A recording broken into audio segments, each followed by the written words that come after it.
સરહદી જિલ્લા કચ્છના મુખ્ય મથક ભુજ સહિત સમગ્ર કચ્છમાં આજે પવિત્ર રમઝાન ઈદ એટલે કે ઈદ ઉલ ફિત્રની ભવ્ય અને હર્ષોલ્લાસભેર ઉજવણી કરવામાં આવી હતી।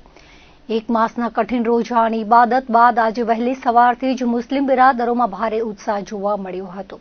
શહેરની તમામ મુખ્ય ઈદગાહો અને મસ્જિદોમાં હજારોની સંખ્યામાં આસ્થાવાન ઉમટી પડ્યા હતા અને દેશમાં અમન ચમન અને ભાઈચારો જળવાઈ રહે તેવી ખાસ દુઆઓ માંગવામાં આવી હતી। ભુજમાં વહેલી સવારથી જ નવા વસ્ત્રો સજીને અબાલ વૃદ્ધ સૌ કોઈ ઈદની નમાઝ અદા કરવા માટે નીકળી પડ્યા હતા, જેના કારણે શહેરના માર્ગો પર ઉત્સવ જેવો માહોલ જોવા મળ્યો હતો। ભુજ શહેરની વિવિધ મસ્જિદો અને ઈદગાહોમાં નિર્ધારિત સમય મુજબ ઈદની વિશેષ નમાઝ અદા કરવામાં આવી હતી। અહલે હદીસ ઈદગાહોમાં મૌલાના હનીફ સલાફી અને મૌલાના અબ્દુલ હકીમ સલાફી જેવા ધર્મગુરુઓના માર્ગદર્શન હેઠળ સામૂહિક નમાઝ સંપન્ન થઈ હતી। રમઝાન ઈદ એટલે માત્ર પકવાન ખાવાનો ઉત્સવ નથી, પરંતુ તે ઇસ્લામ ધર્મમાં ત્યાગ, સમર્પણ અને ગરીબો પ્રત્યેની સંવેદનાનું પ્રતીક છે। રોજા દરમિયાન જે આત્મસંયમ કેળવવામાં આવ્યો હતો તેનું ફળ આજે ઈદની ખુશીઓ વહેંચીને મેળવવામાં આવ્યું હતું। ફિત્ર એટલે કે દાન આપવું અનિવાર્ય છે, જેથી સમાજનો છેવાડાનો માણસ પણ ભૂખ્યો ન રહે અને તહેવારની ઉજવણી કરી શકે તેવો સંદેશ મુસ્લિમ ધર્મગુરુઓ દ્વારા અપાયો હતો। મુખ્ય ઈદગાહ ખાતે ઈદગાહ કમિટીના સભ્યોએ વ્યવસ્થા સંભાળી હતી। નમાઝ બાદ મુસ્લિમ બિરાદરોએ એકબીજાને ગળે મળીને ઈદ મુબારક પાઠવી મોઢા મીઠા કરાવ્યા હતા। ઓરિએન્ટ કોલોની ખાતે મુફ્તી મૌલાના ઇલિયાસ ખત્રીએ ઈદ નમાઝ પઢાવી હતી।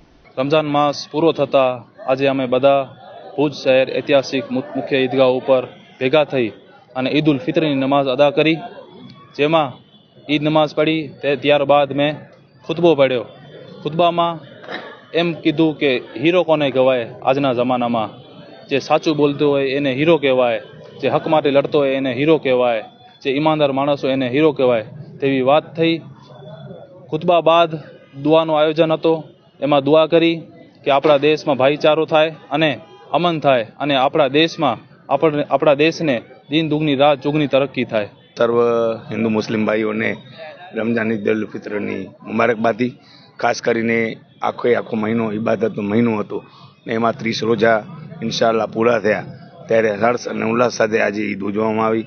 એમાં અમારા રાજાશાહી વખતની મુખ્ય ઈદગાહ ઉપર હાજી સાજન શાહ કેરસા બાબા પરિવાર વતી આજે ખુતબો પઢાવવામાં આવ્યો, નમાઝ પઢાવવામાં આવી અને દુઆ ખેર કરવામાં આવી ને ખાસ કરીને જે આખી દુનિયામાં માહોલ છે એના ઉપર બાબાએ પ્રકાશ ફેંક્યો અને બાબાએ અમન, કોમી એકતા, શાંતિ અને તાત્કાલિક આ મહાયુદ્ધ ચાલુ છે એ બંધ થાય એવી અમે દુઆએ ખેર કરવામાં આવી। ખાસ કરીને બાબા એક જ નસીહત આપી કે હીરો કેને કહેવાય, આઈ એક્સેપ્ટ ટુ યુ। હીરો એને જ કહેવાય જે ઈમાનદાર, નિષ્ઠા, અડંગ, અટલ અને અડીખમ હોય એને જ હીરો કહેવાય। આજના દિવસે સર્વ સમાજને, સર્વ કચ્છવાસીઓ, ગુજરાતી, ભારતવાસીઓને હું દુઆ અને સલામ કરું છું અને ઈદ મુબારક પાઠવું છું। આજે ભુજ શહેરમાં આવેલી ઓરિએન્ટ કોલોનીમાં ઈદગાહ કેમ્પ ઈદગાહ તરીકે જેને ઓળખાય છે એ કેમ્પ ઈદગાહમાં આજે ઈદની નમાઝ અદા કરવામાં આવી, ઈદ ઉલ ફિત્રની નમાઝ, જેનામાં મૌલાના ઇલિયાસ હાજી હારૂન ખત્રી સાહેબ એ નમાઝ પઢાવી હતી અને ખુતબો આપ્યો હતો અને ભાઈચારાનો સંદેશ આપ્યો હતો। હું અત્રેથી તમામ ભુજવાસીઓ અને દેશવાસીઓના હિન્દુ મુસ્લિમ ભાઈ બહેનોને અત્રેથી ઈદની શુભેચ્છાઓ પાઠવું છું। કેમ્પ ઓરિએન્ટ કોલોનીમાં કેમ્પ ઈદગાહ આજે ત્યાં નમાઝ પઢાવી, ખુતબો આપ્યો, પ્રવચન આપ્યું।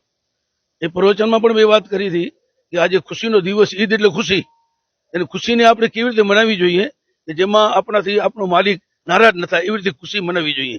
બીજી વાત એ કે ખુશ છીએ તો આપણે દરેકથી આજે ખુશ થવાની જરૂર છે, કોઈનાથી પણ નારાજ ન થઈએ અને દરેક માનવ જાતિ સાથે આપણે પ્રેમ કરીએ અને એને પણ હસી મૂકીને આપણે મુબારકબાદ પાઠવીએ, એવી જ મારી અભિલાષા છે।